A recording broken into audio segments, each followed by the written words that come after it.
O que você lembra quando a gente fala direitos humanos? O que vem à cabeça?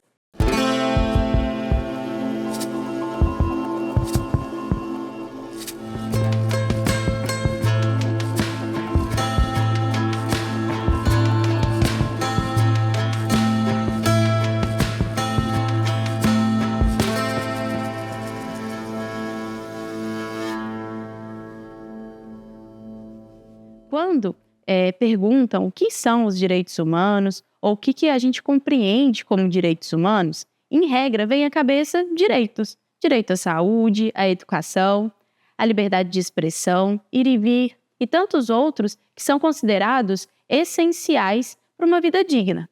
Então, de imediato, a gente pensa nesses direitos que são essenciais para construir e se desenvolver e que são também de todos.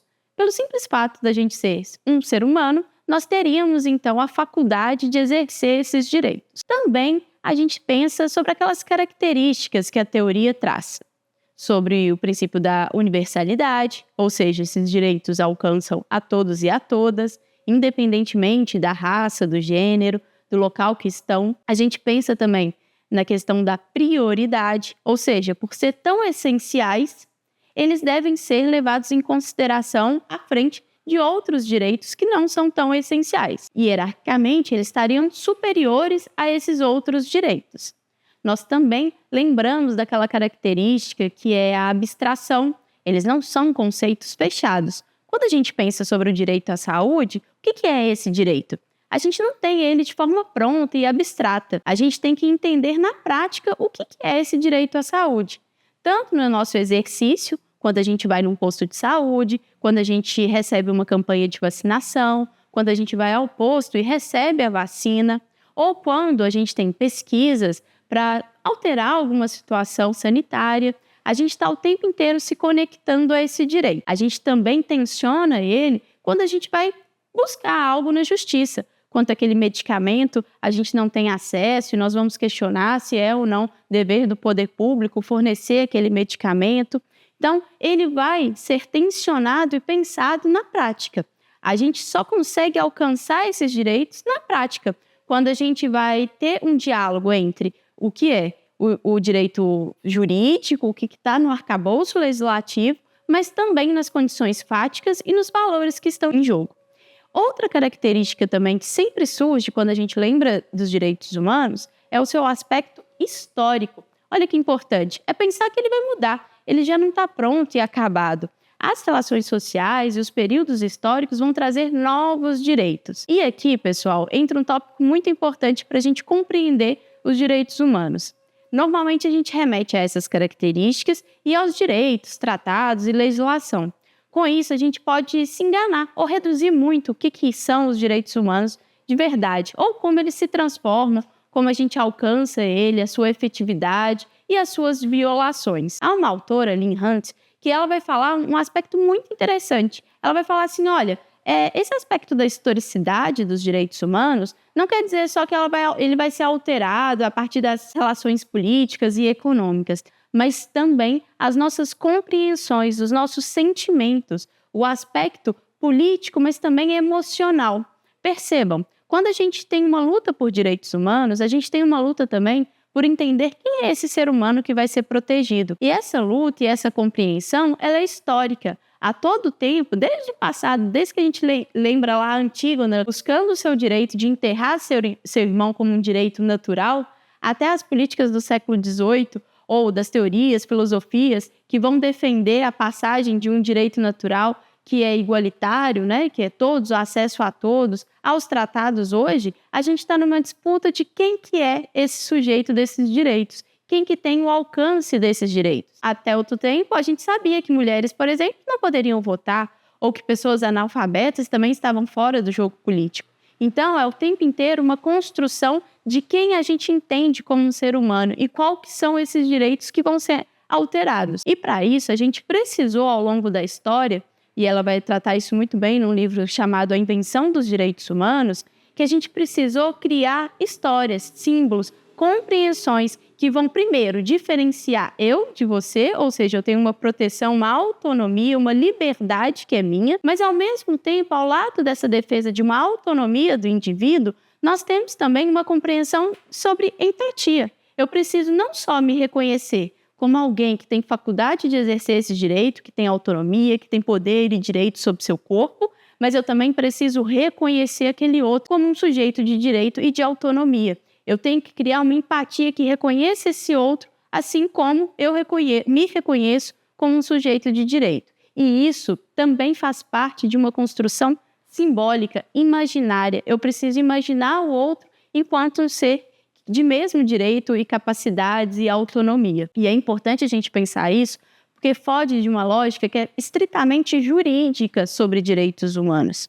Há um outro autor também muito importante, chamado Foucault, que ele vai trabalhar o que a gente compreende sobre o que está por trás do direito. Ele vai falar, olha, normalmente a gente fala assim, olha, a gente já tem os tratados, já tem os direitos estabelecidos, e com isso nós teríamos uma harmonia, uma paz. Já estaria pacificado. Eu já tenho lá uma declaração de direitos humanos, ou eu já tenho legislações, Estatuto da Criança e do Adolescente, legislações que combatem discriminações, mas sobre essas legislações ainda continua uma que ele vai chamar de uma guerra, ou seja, de conflitos, de violências, de violações. Quando a gente tem uma legislação que é aprovada lá pelos nossos representantes, alguns valores se sobrepôs a outros que continuam na sociedade. E muitas vezes o que essas legislações escondem é outros grupos que continuam subalternizados nas relações sociais e políticas. Então, na verdade, sobre esse arcabouço jurídico ainda existem conflitos,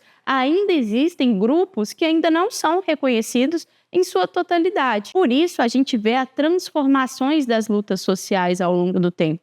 Por isso, nós tivemos um momento em que as lutas por direitos trabalhistas surgem e são mais fortes. Depois, a gente vê uma mudança pelo direito a um meio ambiente saudável, o direito das populações LGBTQIA+.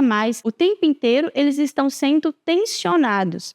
E por isso que é importante, autores como Dosinas ou Herrera Flores, eles trabalham a ideia de que os direitos humanos, a gente não deve focar sempre só na norma, nas instituições. Os direitos humanos, eles são muito mais presentes nos espaços, nas comunidades, no chão daqueles que estão agindo em prol de novos direitos, estão buscando a efetividade daqueles direitos que já estão nas legislações ou que estão sofrendo essas violências, do que às vezes nas instituições, nos juízes, promotores, nas cortes internacionais. Esses aparatos importantíssimos são meios para garantir os direitos humanos, mas esses direitos humanos, eles só surgem, só são tensionados e a gente só pode visualizar tanto a sua efetividade quanto as suas violações na prática, na comunidade, no dia a dia, no local. Embora hoje nós tenhamos uma sociedade, uma comunidade cada vez mais interconectada, essas violações ainda são sobre as comunidades, lá na ponta. Então, a gente precisa ter um olhar crítico e mais ampliado do que a gente compreende dessa formação dos direitos humanos. E por isso mesmo, muitas vezes, a gente vai ter um olhar torto ou vai falar, poxa vida, aquele grupo de pessoas está defendendo algo que eu nem acredito, ou talvez essas pessoas nem mereçam tanto esse direito. Porque, na verdade, os direitos humanos, eles nascem de uma disputa sobre valores, sobre quem detém esses direitos e quem pode ser compreendido como ser humano. Muitas vezes, pessoas estão sendo subalternizadas ou não reconhecidas em sua totalidade, na forma de falar, de se expressar, de constituir família, porque existem relações que excluem determinados grupos. Então, quando a gente olha, e a nossa principal missão aqui dentro do Fronteiras, de olhar para os direitos humanos, é olhar para onde eles surgem, para onde eles são tensionados e para onde eles são violados, porque é aqui que é o nosso interesse e é onde a gente vai depois cobrar dessas instituições, desses atores, da academia de forma geral, pensar e criar mecanismos para que essas mesmas comunidades possam se fortalecer. E aqui eu não estou falando que legislações, declarações, instituições, cortes não são importantes. Pelo contrário, quando um grupo está sendo violado e que se reconhece que existem alguém ou povos ou instituições que vão proteger esse direito, ele não dá só força simbólica, mas normativa para que ela continue lutando por essas por esses direitos e para desenvolver as suas capacidades. Porém, na ponta, a gente precisa sempre distorcer esse olhar meramente jurídico e institucional para que a gente consiga, de fato, compreender essas relações. E olha, importante, o próprio direito ele é tensionado.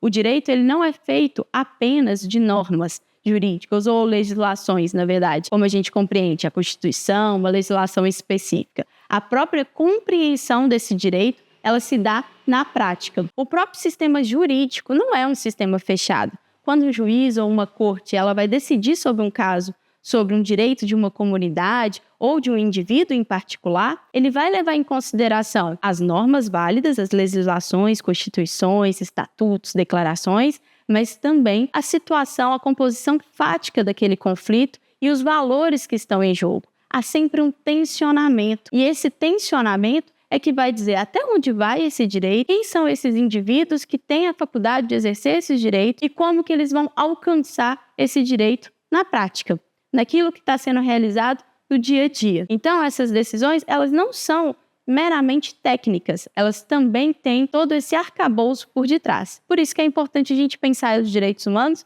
não só como as declarações, o direito internacional, as cortes internacionais, mas a partir e para aqueles que lutam para que as suas liberdades sejam asseguradas e que, a partir dessas liberdades, eles possam exercer as suas capacidades. E é isso, pessoal. Se você gostou desse conteúdo, se você gosta de pensar os direitos humanos para além do direito e das legislações, acompanhe a gente aqui no canal. A nossa ideia é que esse espaço seja de construção e de novas teorias. Faça parte dele, curta, compartilha e segue a gente.